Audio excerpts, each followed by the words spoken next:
पिछले 35 साल के जड़ता को खत्म करे। इनके पास बहुत बाहुबली है, बहुत पैसा है, ये आपका नजरिया हो सकता है। अल्टीमेटली लोकतंत्र का मालिक वोटर होता है और वोटर को तय करना है कि इस प्रदेश का शासक कौन होगा। आज जो 3 पार्टियां हैं सत्ता पक्ष की पार्टियां, राजद, जदयू और भाजपा, उनको हम लोग 35 वर्ष देख चुके हैं। उन्होंने बिल्कुल बिहार को जड़ बना दिया है। ये बात स्पष्ट की जा रही है कि जितना वर्तमान सरकार ने उससे कहीं ज्यादा बीजेपी और कांग्रेस ने इस प्रदेश को लूटने का काम किया, बर्बाद करने का काम किया। बिहार में प्रगति नहीं हो रहा है, सब कुछ रुक सा गया है। यहाँ नौकरशाही जनता पर हावी हो गई है, यहाँ कोई विकास का काम नहीं हो रहा है। तो अगर हमारा डेवलपमेंट का जो मॉडल है, अगर कोई भी व्यक्ति मानता है तो हम उसके साथ हैं। किशोर इंद्र बिहार की राजनीति में लगातार एक्टिव है और तेजस्वी प्रसाद यादव प्रेरणा में फेल का आरोप लगा के कही, यानी कि वो जो सही बात है वो कह करके लगातार कटाक्ष कर रहे हैं और बिहार में नई दल की घोषणा होने वाली है 2 अक्टूबर को। वैसे में पटना हाईकोर्ट के सीनियर वकील वसंत चौधरी हैं, इनसे हम बात करेंगे। सर, जिस तरह से प्रशांत किशोर घूम रहे हैं, सर क्या रोड मैप आप लोग तैयार कर रहे हैं और आप लोग मंच साझा करने वाले आज? हम लोग बिहार में एक मजबूत राजनीतिक विकल्प बनाना चाहते हैं जो पिछले 35 साल के जड़ता को खत्म करे। आज जो 3 पार्टियां हैं सत्ता पक्ष की पार्टियां, राजद, जदयू और भाजपा, उनको हम लोग 35 वर्ष देख चुके हैं। उन्होंने बिल्कुल बिहार को जड़ बना दिया है। बिहार में प्रगति नहीं हो रहा है, सब कुछ रुक सा गया है।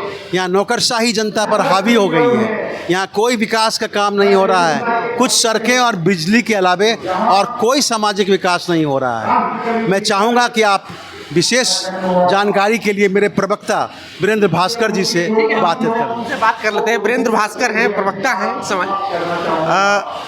जिस तरह से आप लोग सत्ता पक्ष में एनडीए है, एनडीए पर न कटाक्ष कर करके प्रशांत किशोर लगातार तेजस्वी यादव और जनता दल, राष्ट्रीय जनता दल पर कटाक्ष कर रहे हैं, कितना सही है?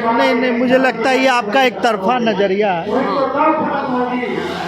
मुझे लगता है आपका ये एक तरफा नजरिया, आप गौर से देखेंगे सारे सोशल मीडिया पे चल रहा है। बात बिहार के बदलाव की है और उसमें ये बात स्पष्ट की जा रही है कि जितना वर्तमान सरकार ने उससे कहीं ज़्यादा बीजेपी और कांग्रेस ने इस प्रदेश को लूटने का काम किया, बर्बाद करने का काम किया। तो ये इल्ज़ाम लगाना मुझे नहीं लगता कि उचित है, बल्कि एक तरफा है। क्या रोड मैप रहेगा सर? लगातार प्रशांत किशोर के साथ अब वसंत चौधरी भी सम्मिलित हो रहे हैं। प्रशांत किशोर कहते हैं कि हम किसी के साथ गठबंधन कोई नहीं करेंगे, तो एक प्रकार के गठबंधन माना जाएगा। देखिए, नागरिक राजनीतिक मोर्चा हमारा संगठन है जिसका स्लोगन है सच्चाई, सहकारिता और साथ ही साथ सच्चाई के साथ हम कोऑपरेटिव सोसाइटी का निर्माण करना चाहते हैं, शिक्षा को बेहतर बनाना चाहते हैं। इन मुद्दों पे प्रशांत किशोर जी का जो जन सुराज अभियान है सहमत है। तो अगर हमारा डेवलपमेंट का जो मॉडल है, अगर कोई भी व्यक्ति मानता है तो हम उसके साथ हैं।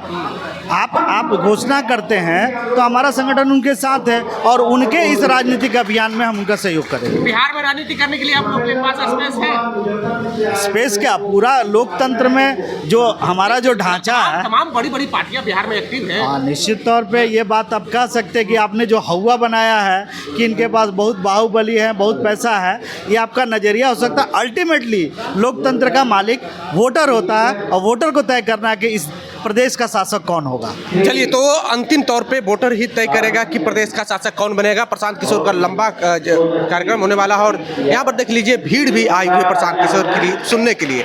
अब देखने वाली बात यह होगी कि 2025 विधानसभा चुनाव में प्रशांत किशोर का क्या रोल रहेगा। क्या भारतीय जनता पार्टी के बी टीम के तौर पर उभरेंगे या फिर वो बिहार की राजनीति से खत्म हो जाएंगे?